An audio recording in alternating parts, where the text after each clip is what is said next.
প্রিয় দেশবাসী, আপনারা সবাই অবগত আছেন যে এসআইআর নিয়ে গোটা দেশের 12টা রাজ্যে এখন এসআইআর চলছে।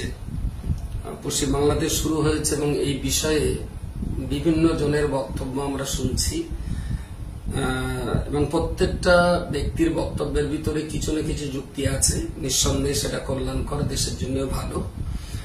তবে পাশাপাশি আমরা যেটা দেখছি যে স্পেশাল ইন্টেন্সিভ রিভিশন, ভোটার তালিকা বিশেষ নিবিড় সংশোধন, এই প্রকল্প শুরু হতেই দেশের ভিতরে মানুষের একটা বিশাল আতঙ্ক, ভয় এবং শঙ্কা আমরা লক্ষ্য করছি। ইতিমধ্যে এই বিষয়কে ভাবতে ভাবতে মৃত্যুরও কিছু খবর আমরা শুনছি। কখনো কখনো শুনছি বাংলাদেশের মানুষ দলে দলে পালিয়ে যাচ্ছেন, আবার তাদেরকে পুলিশ ধরেও আনছে। আবার কাউকে কাউকে আমরা দেখছি জাল পাসপোর্টে এয়ারপোর্টেও ধরা পড়ছেন। তারা বাংলাদেশের নাগরিক, বাংলাদেশে ফিরে যাওয়ার পথে এয়ারপোর্টে তারা ধরা পড়ছে। তো গোটা রাজ্য জুড়ে একটা সাংঘাতিক টেনশন এবং দুশ্চিন্তার ভিতরে মানুষ কালযাপন করছেন। ঠিক এইরকম একটা সময়ে আমার এই লাইভে আসা, আমি আজ কদিন ধরে ভাবছি কিছু বলবো না, কিন্তু প্রিয়জন বন্ধু বান্ধব অনেকেই এই ব্যাপারগুলো নিয়ে আমাকে কিছু কথা বলার অনুরোধ করছেন। বাধ্য হয়ে আজকে আমি লাইভে এসেছি এবং এই এসআইআর সম্পর্কে অনেক মানুষের বক্তব্য যে আমাদের দেশের বাইরের রাষ্ট্রের মানুষেরা, বিশেষ করে বাংলাদেশিরা প্রচন্ডভাবে রয়েছেন এবং তাদের কারণে আমাদের অসুবিধা হচ্ছে। সুতরাং এসআইআর করে দেশের অরিজিনাল নাগরিক কারা, আসল দেশের নাগরিক কারা, সেটা চিহ্নিত হবে এবং তারা যদি দেশ থেকে তাদেরকে বিতরণ করা হয়, তাহলে আমাদের দেশের যারা আসল নাগরিক তাদের রেশন, চাকরি, শিক্ষা, স্বাস্থ্য সমস্ত দিক দিয়ে তারাই সুযোগ সুবিধাটুকু পাবে। বহিরাগতরা অনেক সুযোগ নিয়ে নিচ্ছে, যার জন্য দেশের অরিজিনাল নাগরিকরা সেই সমস্ত সুযোগ থেকে তারা বঞ্চিত হচ্ছেন। তো এসআইআর করলে দেশের কর্মসংস্থান বাড়বে, চাকরি বাড়বে, শিক্ষা স্বাস্থ্যে আমাদের দেশের নাগরিকরা তারা অনেক ভালো সুবিধা পাবে।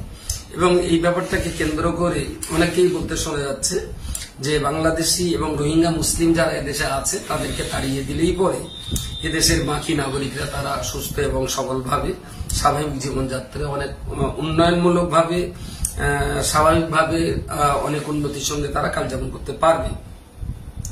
এসআইআর যারা চাইছেন না তাদের অনেকের বক্তব্য যে এসআইআর মধ্য দিয়ে দেশের আসল যারা নাগরিক, এই ধরনের অনেক নাগরিককে বাদ দেওয়ার একটা কঠিন ষড়যন্ত্র চলছে। তারা আসামের কথা বলছেন, বিহারের কথা বলছেন, যে যারা বাপ ঠাকুর দাদা 14 পুরুষ যারা এখানেই জন্মগ্রহণ করেছে, এখানেই বেড়ে উঠেছে, তারা জীবনে কখনো বাংলাদেশের মুখ দেখেনি, তাদেরকেও বেনাগরিক করে দেওয়ার এটা একটা ষড়যন্ত্র। কিন্তু খুবই দুর্ভাগ্যজনক ব্যাপার হলো সরকার যে আসলে কি চাইছেন তা আজও পর্যন্ত স্পষ্ট নয়। সরকারের উদ্দেশ্য সম্পর্কে আমরা ইতিপূর্বে শুনেছিলাম যে বাংলাদেশ থেকে যে সমস্ত মানুষেরা এখানে এসেছেন তাদেরকে হিন্দু, খ্রিস্টান, শিখ, বৌদ্ধ এবং পার্সিয়ানদের নাগরিক দেওয়া হবে। শুধু বাংলাদেশ বলে নয়, ভারতবর্ষের বাইরে থেকে যারা ভারতবর্ষে এসেছেন এবং এখানে যারা থাকতে চান তাদের ভিতরে হিন্দু, খ্রিস্টান, শিখ, বৌদ্ধ এবং পার্সিয়ানদের নাগরিকত্ব দেওয়া হবে, কিন্তু মুসলমানদের নাগরিকত্ব দেওয়া হবে না। এবং যারা হিন্দু, খ্রিস্টান, শিখ, পার্সিয়ান বহিরাগত আমাদের ভারতবর্ষে এসেছেন তাদেরকে সিএএ, সিটিজেন অ্যামেন্ডমেন্ট অ্যাক্টের মধ্য দিয়ে তাদেরকে নাগরিকত্ব দেওয়া হবে। এটা সরকারের বক্তব্য মাঝে মাঝে আমরা শুনি।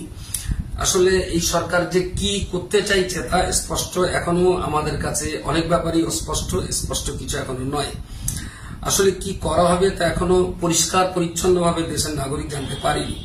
তবে একটা জিনিস শোনা যাচ্ছে, যেটা অসমর্থিত খবরে অনেকে মনে করছেন বা অনেকে বলছেন, যে যারা দেশের 2002 সালের ভোটার লিস্টে যাদের নাম পাওয়া যাবে না তাদেরকে এদেশের দ্বিতীয় শ্রেণীর নাগরিকত্ব করে দেওয়া হবে। এক কথায় যারা এদেশের নাগরিক প্রমাণ করাতে পারবেন না তাদেরকে দেশের দ্বিতীয় শ্রেণীর নাগরিক করে দেওয়া হবে এবং সরকার অল্প মূল্যে তাদেরকে বিভিন্ন কোম্পানিতে লেবার হিসেবে কাজ করাতে পারবেন। তারা ভোট দিতে পারবেন না, শিক্ষা স্বাস্থ্যে তারা উল্লেখযোগ্য কোনো সুযোগ সুবিধা তারা পাবেন না, উচ্চশিক্ষা থেকে তারা বঞ্চিত হবেন। আসলে এই জায়গাটায় আমার অত্যন্ত দুশ্চিন্তায়, একটা বিষয়ে দুশ্চিন্তা মনে হয় যে দেশে যারা বেনাগরিক বলে প্রমাণিত হবে তাদেরকে যদি দ্বিতীয় শ্রেণীর নাগরিক হিসেবে রাখা হয়, শিক্ষায় তাদের যদি উল্লেখযোগ্য সুযোগ না দেওয়া হয়, স্বাস্থ্যে যদি তাদের উল্লেখযোগ্য সুযোগ না দেওয়া হয় এবং সেই সাথে সাথে তারা এখানে নাগরিক হয়ে থাকবেন, শুধু বড় বড় কোম্পানির স্বল্প মূল্যের লেবার হিসেবে কাজ করবেন। কিন্তু এ কথাটা আমার মাথায় বারবার আসছে, যে সমস্ত মানুষ যারা বংশ পরস্পর শিক্ষায় জায়গা পাবে না, স্বাস্থ্য পাবে না, তারা এদেশের প্রথম শ্রেণীর নাগরিক হতে পারবে না। তো তাদের উৎপাতে, তাদের উশৃঙ্খলতায় দেশের স্বাভাবিক সাধারণ নাগরিক যারা, তারাও কিন্তু খুব শান্তিতে থাকতে পারবেন না। কারণ পশ্চিমবঙ্গে ইতিপূর্বে বিভিন্ন জন বলেছেন, কেউ বলেছেন 1,20,00,000, কেউ বলেছেন 1.5 কোটি, তাদেরকে তাড়ানো হবে। কিন্তু সরকার যদি মনে করেন তাদেরকে তাড়ানো হবে না, এদেশেই তারা দ্বিতীয় শ্রেণী হিসেবে থাকবে, তো 9 কোটি মানুষের ভিতরে রাজ্যের 1.5 কোটি মানুষ যদি শিক্ষা, স্বাস্থ্য এবং রেশনের সুযোগ, বিভিন্ন সুযোগ থেকে বঞ্চিত হয়ে শুধুমাত্র এদেশের শ্রমিক হিসাবে কাজ করবেন, দ্বিতীয় শ্রেণীর নাগরিক হিসাবে, তাহলে আমি মনে করি এই 1.5 কোটি মানুষ তারা স্বাভাবিক জীবনযাপন করতে যখন না পারবে, তখন বিভিন্ন ধরনের অসামাজিক ক্রিয়াকলাপে তারা ব্যস্ত হবে এবং দেশের অরিজিনাল নাগরিক আমরা যারা আছি, আমরা কিন্তু তাদের উৎপাতের কারণে আমরাও স্বস্তির সঙ্গে এখানে বসবাস করতে পারবো না। ফের এসআইআর এর ব্যাপারে আমার আরো কয়েকটি প্রশ্ন আছে। বন্যা কবলিত যে সমস্ত এলাকা, বিশেষ করে এবার কুচবিহারে বা দার্জিলিং এ যে বিশাল বন্যা হয়ে গেল, বা অন্যান্য জায়গায় আমাদের পশ্চিমবঙ্গেও আতাপুর, মণিপুর, সাতজেলিয়া, মোল্লাখালীতেও ইতিপূর্বে যে সমস্ত জায়গায় বন্যা কবলিত জলোচ্ছ্বাসে মানুষ ঘর বাড়ি কাগজপত্র সর্বশান্ত হয়ে গেছেন, তাদের উপায়টা কি হবে? তারা এসআইআর কিভাবে তারা যে দেশের নাগরিক তারা কিভাবে প্রমাণ করাবেন? তাদের কাগজপত্র সব শেষ হয়ে গেছে। আমি মনে করি সরকারের দায়িত্ব যেমন তাদের বন্যার সময় রিলিফ করা, সাধারণ মানুষও রিলিফের কাজ করেছে এবং সরকারও রিলিফের কাজ করেছে, তাদের ঘর বাড়ি বেঁধে দেওয়া, তাদের টিউবওয়েল বসিয়ে দেওয়া, তাদের টয়লেটের ব্যবস্থা করে দেওয়া। তো যে সমস্ত মানুষেরা সর্বশান্ত হয়ে গেছেন, আমি মনে করি সরকারের নিজের দায়িত্বে তাদের voter card, Aadhaar card, ration card, identity card সমস্ত কিছু বানিয়ে দেওয়া, এটা তাদের ডিউটি না, আমি মনে করি এটা গভর্নমেন্টের ডিউটি। সেটা কেন্দ্র সরকার করবে না রাজ্য সরকার করবে, সেটা তাদের ব্যাপার। তবে আমি মনে করি এটা সরকারের ডিউটি। তারা এদেশের নাগরিক বহুকাল ধরে আছে, তাদের যাবতীয় কাগজপত্র সরকারকে তৈরি করে দিতে হবে। পাশাপাশি আরো একটা সমস্যা আছে, আমাদের দেশে সরকারিভাবে অনেক আশ্রম পরিচালিত হয়। যে সমস্ত শিশুরা বাবা মা ছাড়া হসপিটালের সময় বাচ্চা পাওয়া গেছে, যার সন্তান তিনি রেখে চলে গেছেন, পথ শিশু বলি বা যৌনকর্মীদের সন্তান বলি, এমন বহু সন্তান যারা আশ্রমে বা বিভিন্ন জায়গায় সরকারি দায়িত্বে তারা লেখাপড়া শিখছে, সেখানে তারা আছে। তাদেরকে এসআইআর এর মাধ্যমে তারা কিভাবে দেশের নাগরিক প্রমাণ করবে? তারা তো বাপ মায়ের পরিচয় জানে না, তাদের রেশন কার্ডটুকুও নেই, তাদের আধার কার্ড, প্যান কার্ড করা তো অনেক দূরের প্রশ্ন। তারা অত্যন্ত হতাশাগ্রস্ত অবস্থায় কালযাপন করছে। তাদের ব্যাপারে সরকার কি চিন্তা ভাবনা করবে, সেটাও একটা অত্যন্ত দুশ্চিন্তার ব্যাপার বলে আমি মনে করি। এবং এই এসআইআর কে কেন্দ্র করে বা সিএএ কে কেন্দ্র করে গভর্নমেন্ট বারবার এই জিনিসটা চাইছে, দেশের ভিতরে বিভাজন ঘটিয়ে দেওয়া, হিন্দু মুসলমান ভাগ করা। বিদেশ থেকে যারা এসেছে, হিন্দু, খ্রিস্টান, শিখ, বৌদ্ধ, পার্সিয়ান, তাদের নাগরিকত্ব দেওয়া হবে, আর মুসলমানদেরকে নাগরিকত্ব দেওয়া হবে না। এই চিন্তা ভাবনা করে এবং এই রকম আইন পাশ করে তারা আসলে করতে চাইছে কি, দেশের সব সম্প্রদায়ের মানুষকে একদিকে রেখে এবং মুসলমানদেরকে আরেকদিকে ঠেলে দিয়ে দুটো বিভাজন করে দেশের সমস্ত জনসংখ্যাকে মুসলিমদের বিরুদ্ধে খেপিয়ে তোলার একটা কঠিন ষড়যন্ত্র। এবং এই যারা এই কাজটা করছে, আসলে তারা কি মনে করে দেশের মুসলমানদেরকে টাইট দিয়ে ভারতবর্ষের উন্নতি হবে? আসলে তাদের লক্ষ্য এটা না। দেশের বৃহত্তর জনগোষ্ঠীর ভিতরে মাত্র 14% মুসলিম, এই 86% অমুসলিম যারা রয়েছে, আসলে আমি বলা যেতে পারে মুসলিমদের বিরুদ্ধে বারবার এই তোপ দেগে সরকার চাইছে দেশে একটা অস্থিরতা, উশৃঙ্খলতা পরিবেশ তৈরি করে রেখে সরকার তার নিজের স্বার্থ সিদ্ধি করা। যেমন ইতিমধ্যে আপনারা শুনেছেন, দেশের টাকা বিজয় মালিয়ারা হাজার হাজার নয় লক্ষ লক্ষ কোটি টাকা তারা বিদেশে নিয়ে যাচ্ছে। স্বরাষ্ট্রমন্ত্রীর ছেলে কয়েক লক্ষ হাজার কোটি টাকার ঋণ মকুব করে দেওয়া হচ্ছে। এবং সর্বোপরি আমরা দেখতে পাচ্ছি যে মাত্র 1 টাকা একর হারে এই জমি জায়গা দেশের বড় বড় কোটিপতি ব্যবসায়ীদেরকে দেওয়া হচ্ছে। দেশের বৃহত্তর জনগোষ্ঠীর মাথা গরম করে রেখে দিয়ে অস্থিরতা তৈরি করে একেবারে গত 10-12 বছর ধরে আমরা দেখছি একটা সাংঘাতিক রকমের অস্থিরতার মধ্য দিয়ে দেশকে বিকিয়ে দেওয়ার একটা কঠিন ষড়যন্ত্র। এবং তাদের এই ষড়যন্ত্র বুঝতে তো 1 মিনিট সময় লাগার কথা নয়। কারণ যারা ব্রিটিশদের দালালি করেছিল, যে সাভারকর ব্রিটিশদের দালালি করেছিল, যারা বিজেপির উত্তরসূরি, যারা বিজেপির পূর্বপুরুষ, যারা জনসংঘ বলি বা যে নামে আরএসএস বলি, এরা সবাই তো ব্রিটিশদের দালালি করেছিল। এবং আরএসএস এর হেড অফিসে দীর্ঘদিন 2002 সাল পর্যন্ত তারা স্বাধীনতার পতাকা উত্তোলন করেনি, যারা গান্ধীজিকে হত্যা করেছিল।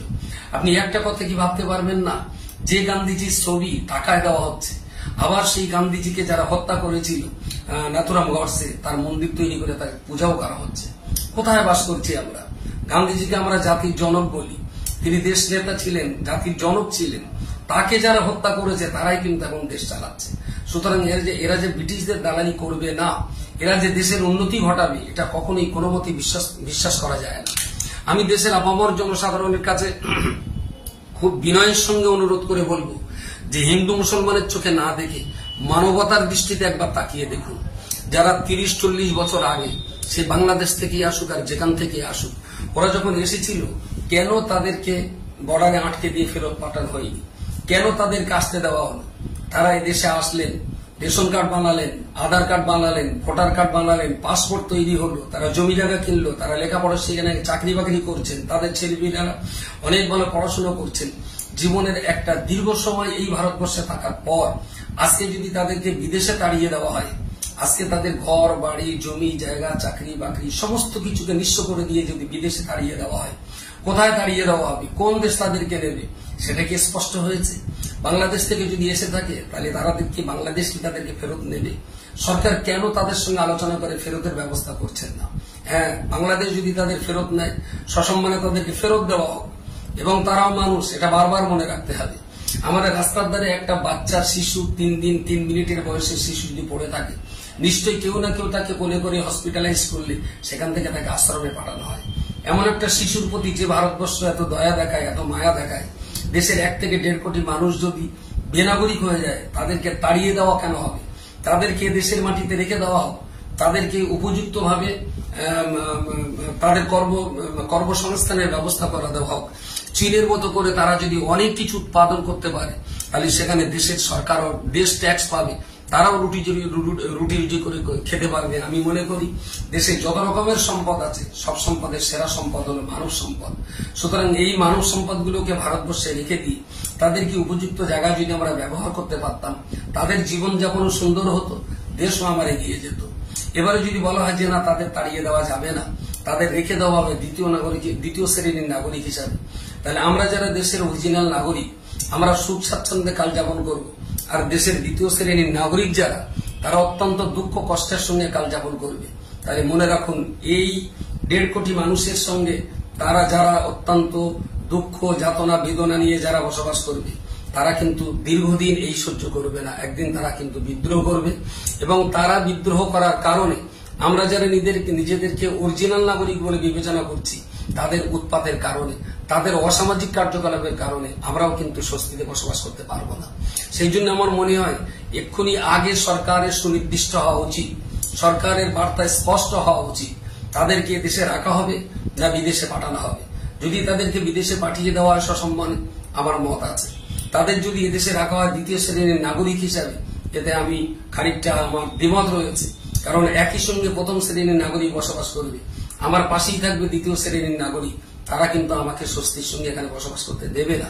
তবে এদেশের যারা ভূমিপুত্র, তাদের নাম যে তালিকা থেকে বাদ যাবে না, একথা আমি একবারও বলতে পারি না।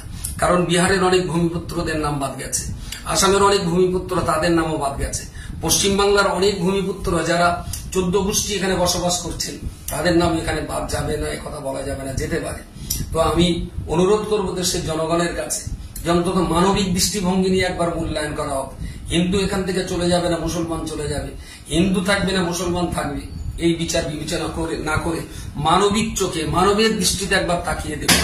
যে ভারতবর্ষ পথের ধারে পড়ে থাকে একটা বাচ্চাকে নিরাপত্তা দিতে পারে, একটা বাচ্চাকে আশ্রমে রেখে সরকারি খরচে তাদের পিছনে হাজার হাজার কোটি টাকা খরচা করে তাদেরকে লেখাপড়া শিখে মানুষ করার কথা ভাবছেন, কিন্তু দুর্ভাগ্য তারা দেশের নাগরিক হবে কি হবে না একথা এখনো ভাবা হচ্ছে না। সুতরাং এই জটিল পরিস্থিতিতে দেশের নাগরিক আমরা যারা আছি, আমরা নিজেরা ঝগড়া না বাঁধি। আমার মনে হয় পক্ষে বিপক্ষে বিভিন্ন রকমের মন্তব্য যারা করছেন, আপনারা এক জায়গায় বসুন। যদি এ সম্পর্কে আমার পড়াশোনা অত্যন্ত কম, তারপরেও আমি বারবার জাতি বিবেচন না করে আমি মানবিক দৃষ্টিভঙ্গি দিয়ে বিচার করার পক্ষে। সেই মানুষগুলোর ভবিষ্যৎ কি হবে, এই মানুষগুলো ভবিষ্যৎ জীবনে কিভাবে বাঁচবে, বাংলাদেশে তাড়িয়ে দিলে বাংলাদেশ তাদের নেবে কিনা, এদেশে থাকলে তারা কিভাবে থাকবে, এই বিচার বিশ্লেষণ করে মানুষের প্রতি আমরা বারবার যে কথাটা বলি, সবার উপরে মানুষ সত্য, তাহার উপরে নয়। দেশের সব সম্পদের চেয়ে সেরা সম্পদ মানুষ, মানব সম্পদ। তাই যদি হয়ে থাকে তাহলে মানুষের প্রতি সৎ ইনসাফের ব্যবহার করাটা অত্যন্ত যুক্তিযুক্ত বলে আমি মনে করি। তো এসআইআর শুরু হওয়ার পরে যারা অত্যন্ত দুশ্চিন্তায় আছেন, আমি তাদের বলবো দুশ্চিন্তা করবেন না। নিশ্চয়ই দেশের শুভবুদ্ধি সম্পন্ন মানুষ সবাই এখনো সর্বনাশ হয়ে যায়নি। আপনার পাশে দেশের বৃহত্তর গোষ্ঠীর শুভবুদ্ধি সম্পন্ন মানুষ, তারা কিন্তু আপনার পাশে থাকবে। আপনি অযথা দুশ্চিন্তায় ভুগবেন না। দেখি আগামী দিন এরা দেশটাকে কোথায় নিয়ে যেতে চাইছে। আমরা আপনাদের পাশে থাকবো।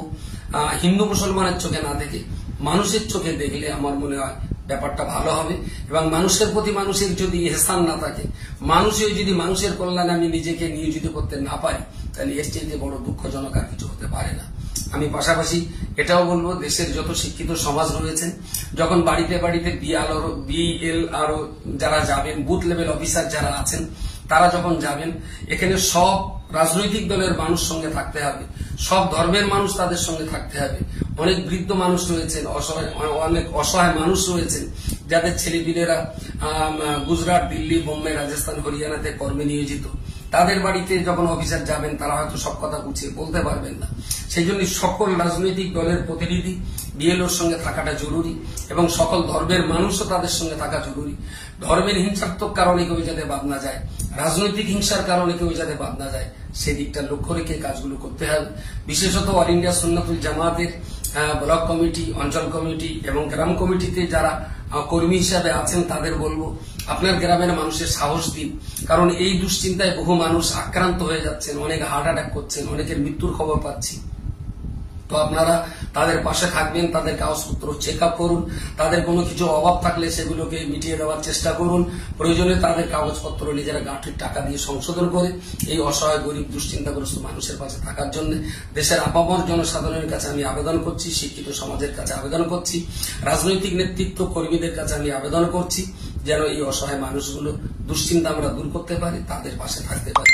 এতটুকুই কথা আপনাদের কাছে এবং শুভবুদ্ধি সম্পন্ন মানুষদের কাছে মানুষের ভাবনা ভাবার জন্য অনুরোধ করছি। হিন্দু মুসলমানের কথা ভাবতে আমি নিষেধ করছি, কারণ এ পর্যন্ত আমার কাছে যা খবর আছে, বিভিন্ন জন বলছেন, এখনো পর্যন্ত যা খবর আছে, যারা বাংলাদেশে পালিয়ে যাচ্ছেন তারা সব কিন্তু মুসলিম, তারা সব কিন্তু হিন্দু। আমি ভেবেই পাচ্ছি না যে দেশ থেকে তাদেরকে তাদের এসআইআর করে বাদ দেওয়ার চিন্তা হচ্ছে। তো যারা তাদের নিজস্ব চিন্তা ভাবনা, তাদের জন্মভূমি বাংলাদেশে ফিরে যাচ্ছে, তাহলে তাদের আটকানো হচ্ছে কেন? তাদের ছেড়ে দেওয়া হোক না। আপনারা তো তাড়িয়ে দেওয়ার চিন্তাই যখন করছেন, তারা স্বেচ্ছায় চলে যাচ্ছিল, তাহলে এরপরেও তাদের আটকানো হচ্ছে কেন? আর এখানে যখন আটকিয়ে রেখে দিয়েছেন, তাহলে মনুষ্যত্বের মর্যাদা দিয়ে, মানবিক দৃষ্টিভঙ্গি দিয়ে তাদেরকে লক্ষ্য রাখুন। এখনো পর্যন্ত আমার কাছে যা খবর আছে, মুসলিমের তুলনায় প্রচুর পরিমাণে হিন্দু মানুষ তারা দুশ্চিন্তায় ভুগছেন। আমি হিন্দু মুসলমানের চোখে দেখতে রাজি না, আমি মানুষ হিসাবে মানুষের চোখে বিচার করতে রাজি। সুতরাং মানুষের পাশে যদি দাঁড়িয়ে আমি যদি মানুষ হয়ে মানুষের কল্যাণে নিজেকে আত্মনিয়োগ করতে না পারলাম, তাহলে আমার মানব জীবন 16 আনাই ব্যর্থ বলে আমি মনে করি। সুস্থ থাকুন, ভালো থাকুন, সবাইকে আমি মানুষের পাশে থাকার অনুরোধ জানিয়ে আজকে ছোট্ট আলোচনা এখানে শেষ করছি। আসসালামু আলাইকুম রহমতুল্লাহ।